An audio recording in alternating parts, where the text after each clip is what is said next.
السلام علیکم۔ آج ہم بات کریں گے کہ وہ کون سی 3 عورتیں ہیں جنہیں اللہ تعالیٰ بے حد پسند کرتے ہیں۔ 3 عورتوں کو دیکھ کر اللہ تعالیٰ مسکراتے ہیں۔ اللہ تعالیٰ ان 3 عورتوں کو بہت پسند کرتا ہے۔ عورت کے اندر 3 خوبیاں اللہ تعالیٰ کو بہت ہی زیادہ پسند ہے۔ یہ جاننے کے لیے میری ویڈیو کو مکمل دیکھیں۔ سیدنا عائشہ رضی اللہ تعالیٰ عنہ نے فرمایا، اے اسلام کی شہزادیوں، عورتوں میں 3 خوبیاں اللہ تعالیٰ کو بہت ہی زیادہ پسند ہے۔ جب پوچھا گیا کہ وہ کون سی 3 عورتیں ہیں تو حضرت عائشہ رضی اللہ تعالیٰ عنہ نے فرمایا، پہلی خوبی پردہ ہے۔ پردہ کسی خاتون کی ایسی خوبی ہے جو اللہ تعالیٰ کو بہت ہی زیادہ پسند ہے۔ جب کوئی خاص خوبیاں اللہ تعالیٰ کو بہت پسند ہو تو پھر ظاہر ہے کہ وہ خوبیاں اپنانے والی عورتیں بھی اللہ کو بے حد پسند ہیں۔ فرمایا گیا، اللہ کی پسندیدہ بندی بن جاؤ اور پردے کو اپنا زیور سمجھو۔ آج کل کی عورتیں کہتی ہیں کہ جی اصل پردہ تو دل کا ہے، بس انسان کا ذہن پاک صاف ہونا چاہیے، صرف دماغ کا صاف ہونا ضروری ہے۔ تو میں کہتی ہوں اے اسلام کی شہزادیوں کے ذہن جتنا بھی پاک صاف ہو جائے، لیکن فاطمہ تو زہرا رضی اللہ تعالیٰ عنہ سے زیادہ پاک نہیں ہو سکتا۔ پردے کا حکم تو سیدہ فاطمہ رضی اللہ تعالیٰ عنہ کو بھی دیا گیا تھا۔ جاہلیت قدیمہ کی طرح جاہلیت جدیدہ میں ایک بار پھر بہنوں کی عزت و ناموس پر خطرات کے بادل منڈلا رہے ہیں۔ ان کی عظمتوں سے کھلواڑ کرنے کی کوشش ہو رہی ہے۔ ہر ایک منصوبہ بند سازش کے تحت انہیں شمع خانہ کے بجائے چراغ محفل میں بنایا جا رہا ہے۔ کل تک علماء شراب نوشی، لباس پوشک اور رہن سہن کی مغربی ہونے کا شکوہ ہی کرتے رہے، لیکن اب برقع اور حجاب بھی جدت کی راہ پر چل پڑے ہیں۔ ہمارے ہاں ایک رواج بن چکا ہے کہ اگر خدا نہ خواستہ کسی گھر میں کوئی فوتگی ہو جائے، کوئی عزیز رشتہ دار یا کوئی قریبی فوت ہو جائے تو اس کی جدائی کا غم ہر چیز پر مسلط ہو جاتا ہے، حتیٰ تک کہ نماز پر بھی مسلط ہو جاتا ہے، پردے پر بھی مسلط ہو جاتا ہے۔ عورتوں کو اپنے پردے کا خیال نہیں رہتا، باپ بھائی بہن کو نماز کا خیال نہیں رہتا۔ محترم ناظرین، صحابہ کرام رضوان کے بارے میں ہم آپ کو بتاتے کہ ان کے دور میں جب کوئی فوتگی ہو جاتی تھی، ظاہر ہے کہ خاندان والوں کے لیے یہ ایک بہت ہی غم زدہ صورتحال ہوتی تھی، لیکن پھر بھی یہ غم خواتین کے پردے پر اثر نہیں ڈالتا تھا۔ فوتگی کے دن بھی عورتیں پردے کا خاص خیال رکھا کرتی تھی۔ چیز پہ غم مسلط ہو جاتا تھا لیکن نماز پہ مسلط نہیں ہوتا تھا۔ لوگوں کو پتہ ہوتا تھا کہ ابھی نماز کا وقت ہونے والا ہے، اٹھو اور نماز پڑھو۔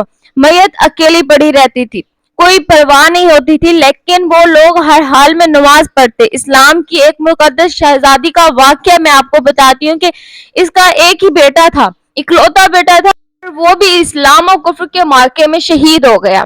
اب یہ نیک خاتون آپ صلی اللہ علیہ وسلم کی خدمت میں حاضر ہوئی اور اس طرح حاضر ہوئی کہ سر سے لے کر پیروں تک پورا وجود پردے میں ڈھکا ہوا تھا۔ صحابہ کرام رضوان رضی اللہ تعالیٰ عنہ یہ دیکھ کر حیران رہ گئے۔ اکلوتے جوان بیٹے کی موت کا غم تو بڑے بڑوں کا کلیجہ چھلنی کر دیتا ہے۔ لوگ چیخو پکار پر اتر آتے ہیں، یہ کیسی خاتون ہے کہ اتنے بڑے صدمے کے باوجود ابھی بھی پردے میں ہے۔ یہ اس دور کی بات ہے جب مشرکین عورتیں اپنے جوان بیٹوں کی موت پر نواخوانی کرتی تھیں، ماتم کرتی تھیں اور بے پردگی کا عالم ہوتا تھا۔ نئے خاتون نے جب یہ باتیں سنی کہ یہ کیسی عورت ہے کہ اپنے جوان بیٹے کی موت پر بھی پریشان نہیں اور مکمل پردے میں ہے، تو اس نے کہا، میرے بھائیوں، میرا بیٹا چلا گیا تو کیا ہوا، میرا ایمان تو نہیں چلا گیا؟ سبحان اللہ۔ تھی اسلام کی مقدس شہزادیاں جن کی گود میں اسلام پڑتا تھا۔ ناظرین، حضرت عائشہ صدیقہ رضی اللہ تعالیٰ عنہ نے فرمایا، دوسری خوبی جو اللہ کو بہت پسند ہے وہ ہے اپنے شوہر سے ٹوٹ کر محبت کرنا۔ اب ایک عورت نکاح کے ذریعے سے اللہ اور اس کے رسول صلی اللہ علیہ وسلم کی رضا کے لیے اپنا آپ ایک اجنبی مرد کے حوالے کر دیتی ہے جسے وہ جانتی تک نہیں، اسے پہچانتی نہیں، اس کی طبیعت کا پتہ نہیں، اس کے مزاج کا اسے پتہ نہیں کہ وہ کس طرح کا انسان ہے، پھر بھی نکاح کے ذریعے وہ اپنے آپ کو اللہ اور رسول صلی اللہ علیہ وسلم کی رضا کی خاطر ایک اجنبی مرد کے حوالے کر دیتی ہے۔ پھر اس شخص کی اولاد کو 9 ماہ تک اپنے پیٹ میں رکھتی ہے، طرح طرح کی اذیتیں سہتی ہے اور موت کسی کیفیت سے گزر کر اس کی اولاد کو جنم دیتی ہے۔ موت کسی اذیت سے آنے کے بعد بچہ پیدا ہوتا ہے۔ پھر جب یہ بچہ پیدا ہو جاتا ہے تو ایک ماں اپنی فکر بالکل ترک کر دیتی ہے، اپنے آپ کو بھول جاتی ہے اور اس بچے کی تربیت میں مصروف ہو جاتی ہے۔ یہی سوچ اس کے ذہن میں ہوتی ہے کہ جب یہ بچہ بڑا ہو کر اچھی خدمات سر انجام دے گا تو کوئی یہ نہیں کہے گا کہ اس کی ماں نے اس کی تربیت اچھی نہیں کی۔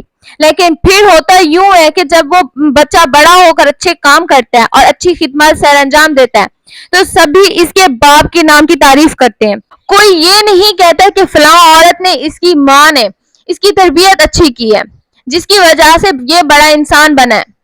کئی سال تک جب وہ ہمارے بچے کی پرورش میں لگ جاتی ہے تو وہ اپنے آپ کو بالکل بھول جاتی ہے، تو اس کے چہرے پر جھریاں نمودار ہونے لگ جاتی ہے۔ پھر ایسی عورت کو کئی شوہر یہ کہہ کر ٹھکرا دیتے ہیں کہ عورت مرد کے پاؤں کی جوتی ہوتی ہے، وہ جب چاہے جوتی کو تبدیل کر سکتا ہے۔ اللہ اکبر۔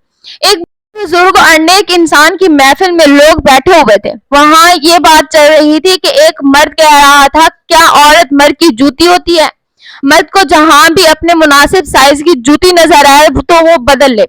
وہاں پر بیٹھے ایک شخص نے اس نیک اللہ والے بزرگ انسان کی جانب رخ کیا اور ان سے دریافت کیا کہ حضرت کیا یہ شخص ٹھیک کہہ رہا ہے؟ تو بزرگ فرمانے لگے اپنی سوچ کے مطابق بالکل ٹھیک کہہ رہا ہے، اور واقعی عورت مرد کے پیروں کی جوتی ہوتی ہے جو خود کو پاؤں کی معنی سمجھتا ہے۔ فرمانے لگے جو خود کو پاؤں جیسا تصور کرتا ہے وہ اپنی بیوی کو پاؤں کی جوتی ہی سمجھتا ہے۔ ہی عورت سر کا تاج بھی ہو سکتی ہے، لیکن صرف اس مرد کے لیے جو خود کو بادشاہ کی معنی سمجھتا ہو۔ جب ایک عورت ایک ایسے شخص کے لیے اپنی زندگی قربان کر دیتی ہے جس کی وہ نکاح میں آ جاتی ہے، اس کی خدمت کرتی ہے، بچے پیدا کرتی ہے اور اس کے بچوں کی تربیت کے دوران اس کے چہرے پر جھریاں کے نشان نمودار ہو جاتے ہیں، لیکن مرد اس بات کو سمجھنے کے بجائے جب یہ دیکھتا ہے کہ یہ عورت پہلے کی طرح خوبصورت نہیں رہی تو وہ دوسری عورتوں کی جانب مائل ہونے لگتا ہے اور اپنی بیوی کو چھوڑنے کے لیے تیار ہو جاتا ہے۔ تو ایسا مرد اپنی بیوی کی ہستی بستی زندگی میں زہر گھول کر رکھ دیتا ہے اور اسے کانٹوں کے بستر پر سونے پر مجبور کر دیتا ہے۔ تو کیا یہی انسانیت ہے؟ خدا را اللہ کی ان رحمتوں کی قدر کریں، وہ کسی بھی شکل میں ہو، ماں، بہن، بیوی یا بیٹی، ان کو عزت دیا کریں۔ حضرت عائشہ صدیقہ رضی اللہ تعالیٰ نے فرمایا، تیسری خوبی جو اللہ تعالیٰ کو بہت پسند ہے، وہ تیسری خوبی ہے کہ اللہ کے حضور جھکنے والی عورت، نماز پڑھنے والی عورت، رکوع اور سجود کرنے والی عورت، قرآن پڑھنے والی عورت۔ آج کل کی عورتیں کہتی ہیں کہ جی بچے زیادہ ہو گئے ہیں اس لیے نماز پڑھنے کا وقت نہیں ملتا، اللہ کے حضور جھکنے کا وقت نہیں ملتا۔ تو اے اسلام کی مقدس شہزادیوں، آئیے سیدہ فاطمہ رضی اللہ تعالیٰ عنہ کے بابرکت گھرانے کی بات کرتے ہیں۔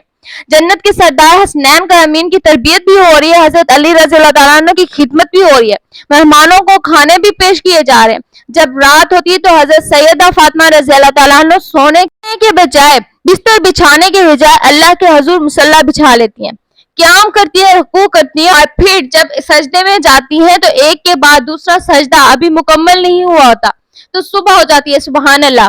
اللہ پاک سے دعا ہے کہ ہمیں بھی نیکی کی باتوں پر عمل کرنے کی توفیق عطا فرمائے، ہمیں باپرد مسلمان بننے کی توفیق عطا فرمائے، آمین ثم آمین۔ ویڈیو اچھی لگی ہے لائک، سبسکرائب اینڈ شیئر۔